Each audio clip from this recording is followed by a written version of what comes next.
welcome back and thanks for staying with us. In Abuja on Monday, scores of demonstrators took to the streets demanding the immediate dismissal of the Group Managing Director of the NNPCL, Mr. Mele Kyari, due to the ongoing fuel scarcity plaguing the nation.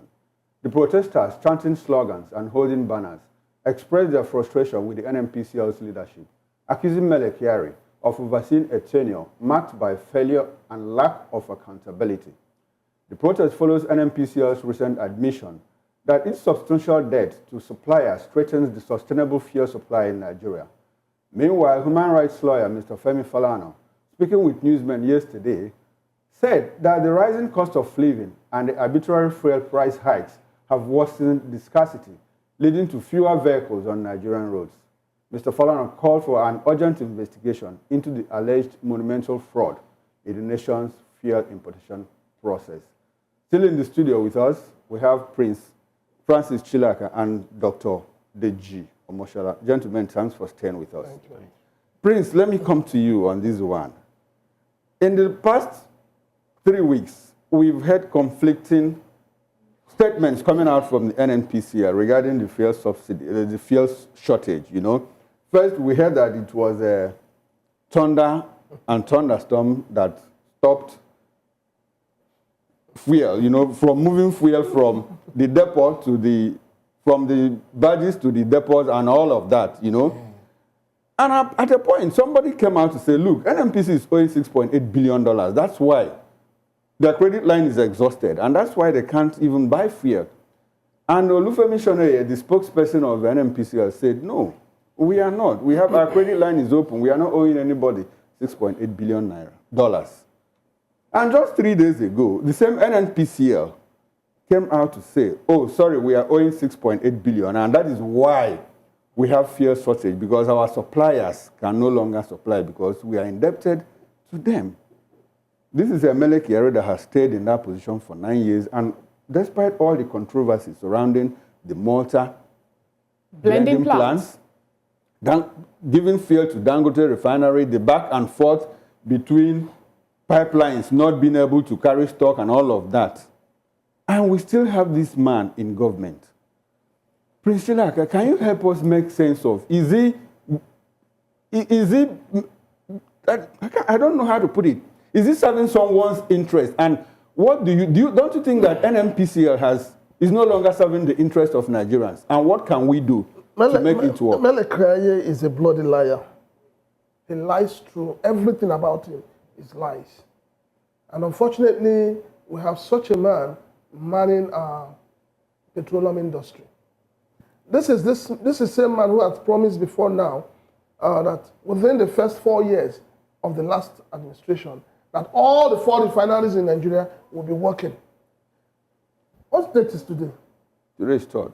Yes. Let's put this in perspective. The Warri and Kaduna refinery are being sourced out now. August ending was supposed to be the date. August 30th was supposed to be the date for Port Harcourt refinery to come online. Yes. Yeah.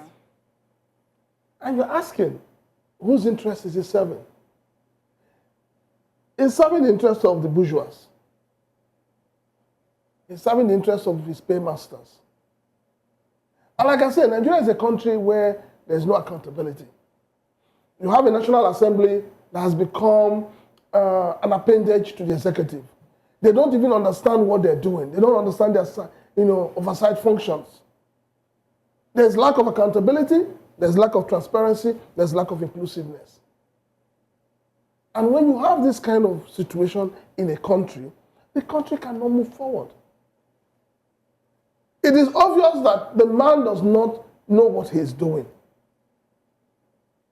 First and foremost, you declare a profit. And I'm asking myself, how do you declare a profit without removing your cost?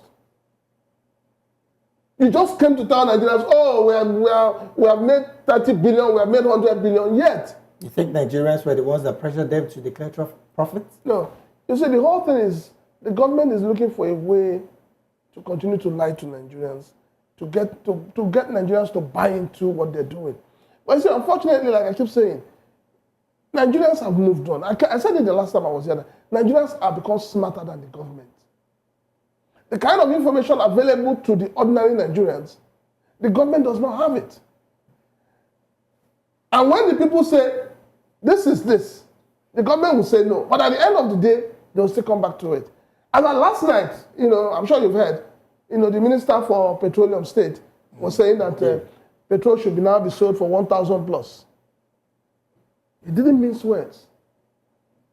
So in other words, this government has on its own created the artificial scarcity you have just to pave way for them to increase the price. So now I would like to ask you, Dr. Deji, now this one. Nigerians were having this doubt also when they told us that logistic issue was the reason why Nigerians don't have fuel, where they'll have what's it called, fuel scarcity. We also have the issue of the retail arm of NNPCL now belonging to a particular sector or a particular section, OVH, and which will also happen to have information noting it to belong to the Tinubu family. And also, there was an issue of fuel subsidy removal and continuation of fuel subsidy payment, which NNPC also come up to say, no, we are not subsidizing fuel, but we are only doing the shortfall. And just yesterday, like Prince Francis said, Labour Bureau was of the opinion that fuel price should also increase. Now, do you also see this to be more like a deliberate attempt by this government to increase the suffering or the hardship Nigerians are passing through just for some individuals' benefit? Well, first, before I go to that, what strikes my mind is, first, in all you are doing, it's good to be truthful. Truthfulness pays, and the truth is always constant. All these nomenclature that government will use, today is subsidy, tomorrow is shortfall, you know, and you begin to kind of like imagine that, are you subsidizing? Simple yes or it is a simple thing. What exactly would it take the government, particularly the Minister of Finance, who of course is the president, to come to Nigerians and say, okay, we agree, we are still paying subsidy? Well, it is just like a man that lied to a lady. You can only try to keep up on the short term. Even if you eventually get to marry the lady, just as this government has found itself into power, the secret will be blown open over time. The truth will catch up. The lady will eventually come to know you for who you are. That is what has happened in this case. Because Goodluck Jonathan sat down and said, oh, let us remove this subsidy. The Tinubu and Buhari that protested against him were the ones that, when Buhari got power in his first term, they cancelled the rail project in Lagos under Jakonde. Look at Lagos today, the population, Nigerians, Lagosians in general are suffering for it. Government is not just struggling to say blue line, red line, all these lines, you know. Again, subsidy was to be removed. They say no. First subsidy is a fraud. Nigerians should not answer the government. They protested against the government. Now, if you say first subsidy is a fraud, and as at now, you are paying subsidy, whether by shortfall or something, do you agree that you are a fraudster to start with? Because if you say something is a fraud, when you are on the other side, and now you are on this side, and you are doing the same thing, do you first agree that you are a fraudster? Another thing is, you see the kind of argument that government brings forward. All this lame, all this weak, all this argument that holds no water gives me serious concern, because as a government, you have a lot of resources around you to at least come up with a tenable argument. Sometimes, when the citizens are hungry, you put yourself in the position of a man that sees a beautiful lady, and that lady doesn't like him. The way you walk your heart into the lady, that's why government is supposed to walk its way into the heart of the citizen. But when you begin to lie, for instance, countries that suffers earthquake, countries that are known for natural disasters, they don't have the kind of fuel scarcity that Nigeria has. So do you think, external bodies now are playing a part in making sure that Nigeria as an oil-producing country, keep on suffering fuel scarcity? Because we also learned a few months or thereabout ago where an international organization met someone to write an article against the Dangote refinery, which happens to be the biggest or largest refinery in Africa. Now, do you also think that international bodies, or because Dangote said that the cabals in the oil and gas sector is bigger than that of the drug sector. Now, do you also think that international bodies are playing a part in all this happening in Nigeria? You drag me to a terrain and I'll follow you there, I promise. Now, you see, if you look at the dynamics of international resource exploration and exploitation, you would see that, sincerely, it will be very difficult for Nigeria to change the status quo that has been for years, that has been profiting some people. International oil companies are so powerful that they change government. Don't take my word for it. Just do some little research. They are so powerful that go and look at the stories of Kwame Nkrumah of Ghana, the Power Project. Yep. The Julius Nyerere, this guy, that his tooth was removed. This guy, I can't remember his name. There are a plethora of examples. So in that kind of system... Is it Patrice Lumumba? Patrice Lumumba. And don't forget that on the global stage, the West, the international communities, are still regretting that they make a mistake, in quote. Don't forget that they are the strong and the weak, which is the global north and the global south. But now we have the strong, the middle, and the weak. Those that are in the middle are what we call the NICs, the newly industrialized countries. And these countries, the West, believes that these countries were able to industrialize because, to use street parlance, they got themselves, that they lose guard. Their only hope now, if you look at the global map, there is a lot of conflict, crisis, resistance in the Middle East. The NICs are largely Asian countries. Dr. Deji, so, Dr. Deji, she took me to a realm. I want to follow her there. So Wait, are you saying... Please, just a moment. So I beg you for a moment. I beg you for a moment. The NICs are largely in Asia. The only vulnerable continent, the vulnerable space, is Africa. Yes. And they won't let go. So are you saying that the powers that be, the international bodies now, are you saying that they have a grip on Nigeria and what is happening? They have more than a solid grip. Doctor, this is as if the road I always travel with FINA. Okay. Doctor, the international oil companies you say that have a grip on Nigeria are divesting. Okay. So how do you explain that? Good question. Now, Or is it the government's inability to fight corruption? OICs are divesting. Shell is leaving Nigeria. A couple of them have left. okay. Leaving it in the hands of local operators. Good. Now, you say that the IOCs, they are divesting. Now, you look at the implication of oil exploration on the environment. You look at the resource cost, what we call resource cost of exploitation of natural resources on the environment. These countries whereby the IOCs are domiciled have reached a level of industrialization, have reached a level of development that if anything happens to their economy, their environment, they will pay dearly for it. Dr. Deji, 1 minute. Let me put out one Okay. information. In 2016, or between 2016 and 2018, the federal government made arrangements with Shell, the major culprit in the Ogoni pollution. Exactly. Made arrangements. They said 1 billion naira will be set out for the cleanup of Ogoni. The Shell, the main culprit, pledged a donation of $900 million for that effort. And the federal government was supposed to pay counterpart fund of 100 million naira. Within 3-6 months, 1 year, Shell paid their $900 million counterpart fund. As at the time Buhari left, as at yesterday, federal government has not paid their $100 million counterpart fund. Who is to blame? Is it Shell or is it Nigeria?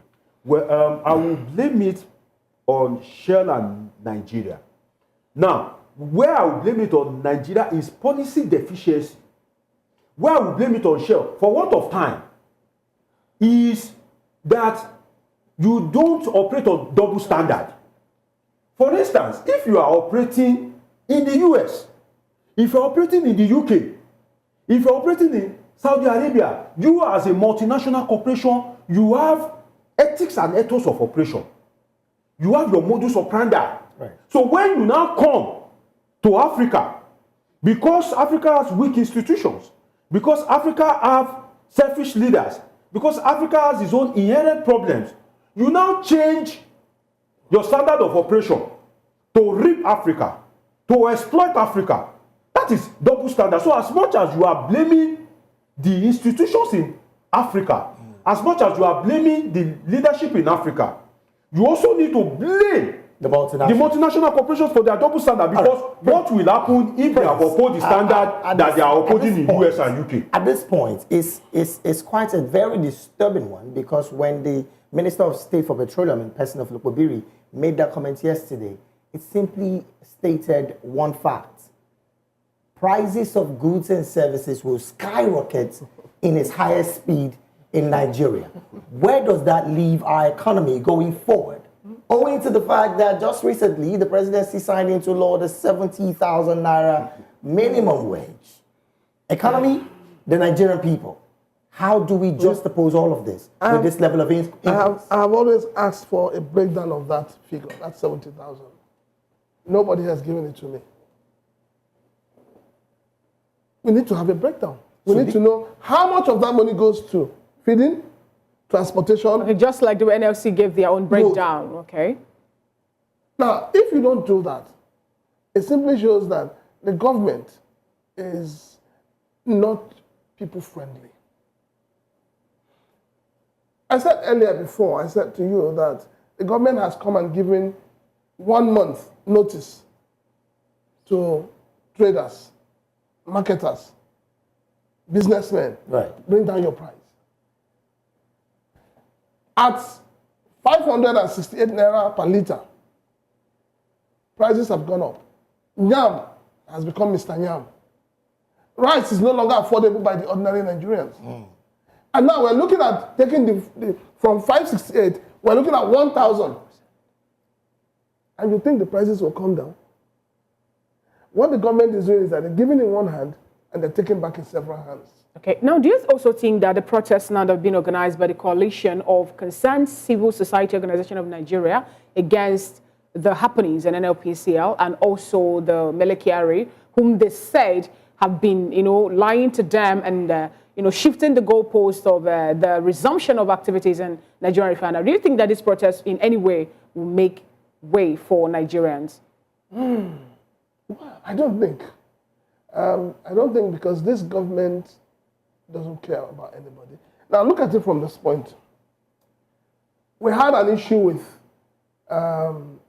humanitarian ministry, Betty Edu. Where is she today? The case is still under investigation. Which investigation? If it was a case that was involving an ordinary Nigerian, is this what we'll be talking about? So are you saying that we're having select Where is and rule? Yaya Bello?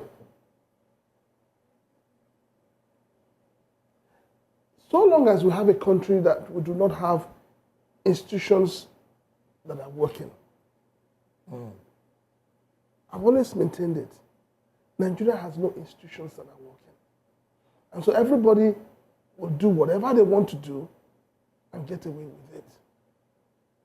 Nigeria is the only country where somebody will be arrested for a crime and you get to the police station, just a phone call, the person is set free.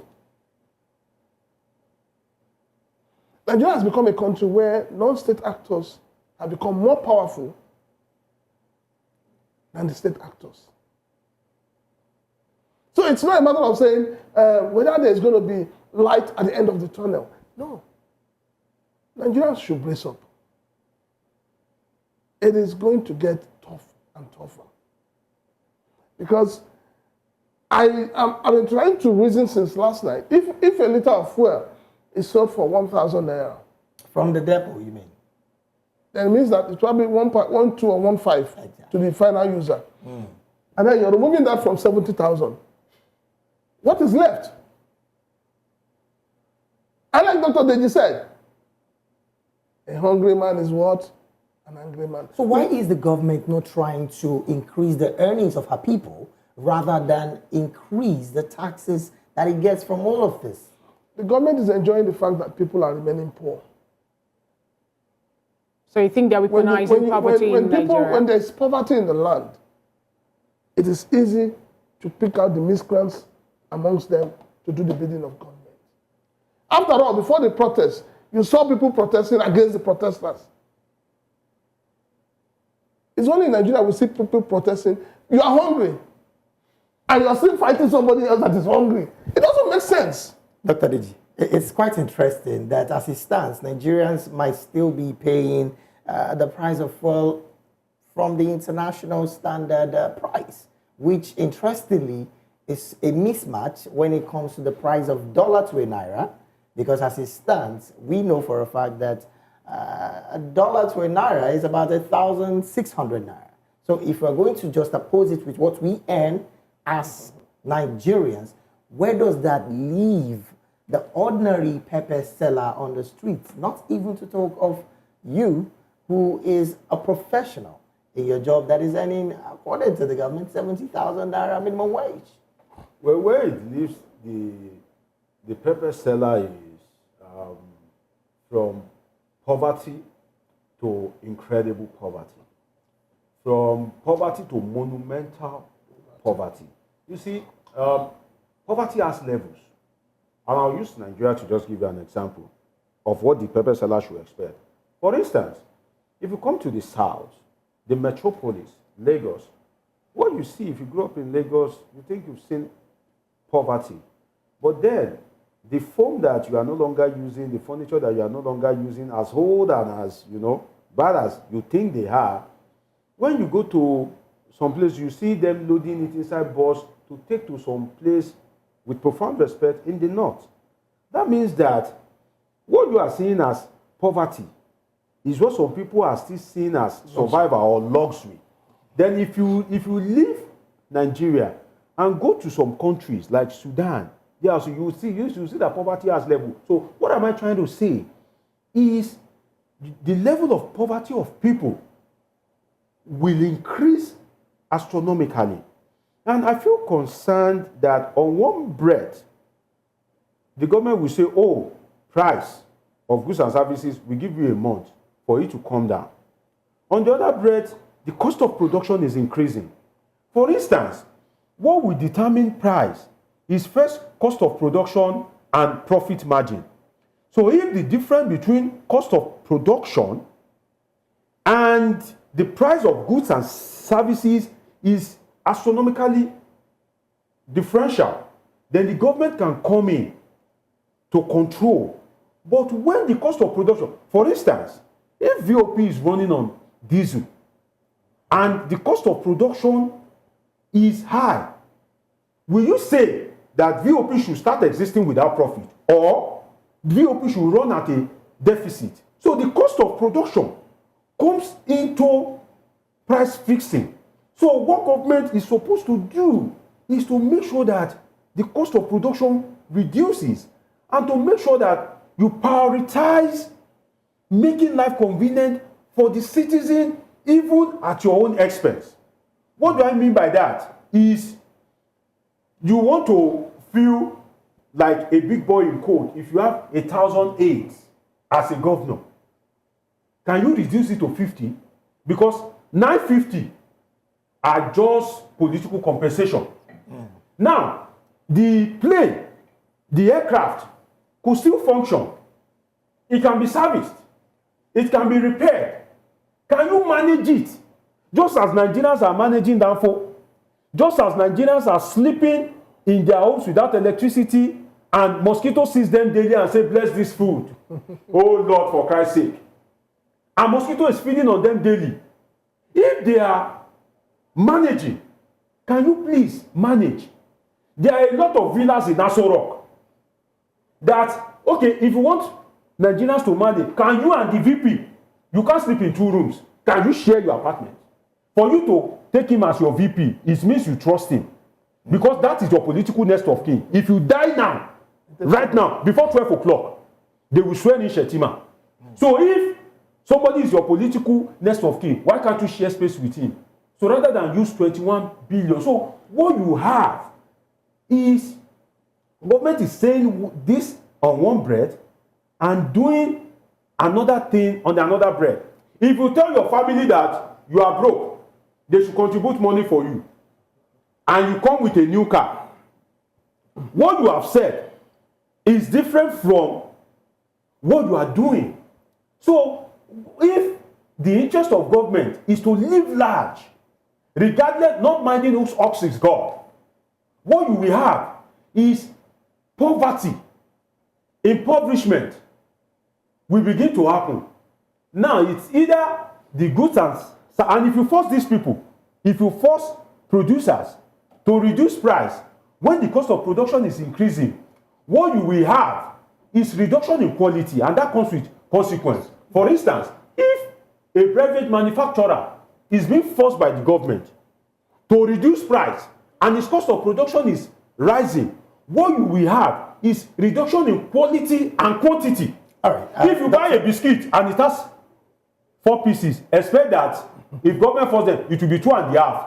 And if that biscuit is nutritious before, maybe if you eat it, maybe your enemy will start having cancer. All right. Now, Doctor, as we coast home in a few seconds, I'd like to ask the both of you this. Now, a story of NNPCL, gross assets, $280 billion. Revenue, $26 billion. Cost of operation, $24 billion. Net profits, $2 billion. Debt owed, $6.5 billion. Now, gross assets of $280 billion and profits of $2 billion. Negative of $4.5 billion. Now, all of these figures is the reason why marketers at this point are not accepting to bring in fuel into the country. Yet one man is still at the helms of affairs as the group GMD of the NNPCL. Now, just yesterday, like we mentioned earlier, the Minister of State, Lokobiri, has come to say we will be increasing fuel price. Let's not also forget that there is also subsidies gone on electricity. Where does that leave Nigerians, and what would be your final thoughts? Both of you. Prince, let me go with you first. Nigerians should brace up. Hyperinflation is there. It is staring everybody in the face. I can assure you this, that schools are resuming next week. Yes. 80% of Nigerian students will not go back to school. Why do you say so? Because the parents don't have the money to pay the school fees. But we have a policy that says out-of-school children in Nigeria now is kind of prohibited. When that policy was, or whoever enacted that policy, who tells you the number of students that are out of school? All right. Do you have the statistics? We have to depend on United Nations. We have to depend on UNICEF. So the truth of the matter is that we are facing a terrible situation, and it's not going to get any better. Okay. Would that be your final thoughts? Yes. All right, Doctor, quickly. Well, I think government should just realize what it exists for, which is to protect life and property, and ultimately to create circum for the people. Because if you remove subsidy, and now you are removing the subsidy, and you remove the subsidy on electricity, and you float the naira, and you now increase school fees. While I was in the university studying to bag a BSc in political science years ago, I didn't pay more than 12,000 naira till I graduated as school fees yearly. I read in the news that the UI, I think, or OAU, have increased the school fees to 412,000. And I asked myself, how easy is it to get 412,000 naira? the money that you fail, the education that you fail to subsidize, later in the future, when these people become a problem to you, you go and use that money to buy arms. And you expect that the security agencies, who also has their own needs, you expect them to go and protect the country. Which security agencies don't like money? Okay. Which of the security agencies can afford to buy iPhone 15? So if your dream as a police officer is to use iPhone, there's no social incentive, there's no means for you to buy it, and government will give you gun. That go on. Instead, you'll be using that gun to terrorize and to extort the citizens you are To supposed pay to 12,000 naira, I paid 45 naira. You paid 45 naira. What world? 45 naira school Yes, I fees paid 45 and 12,000. naira. Nice one. I wouldn't want to say how much I paid during more mine. like free. The 45 naira was exam fees. And probably you pay 19 naira for accommodation. If I can add, to make it worse, you are even unlucky. The people at the end of affairs now, they got free education. Free education. All right, They that's were how given far we class, can. they That's, given meat. that's how far They we were can pampered. stretch the But now conversation. they are flogging the citizen. Thank you so much. Thank you so much, Prince Francis Chilaka, for being part of today's show. And also thank you, Dr. Deji Omosola, the Doctor Omosola. of Omosola. Oh, okay. Doctor of Political Science. And thank you so much, gentlemen, for being part of today's show. And this is where we draw the curtain on today's VOP. This morning, I also want you to know that the ideas shared on the show by our guests are strictly ideas, not that of Voice of the People Television. And without to go on a quick break, and we'll come back, we'll have trends on VOP TV. Stay with us.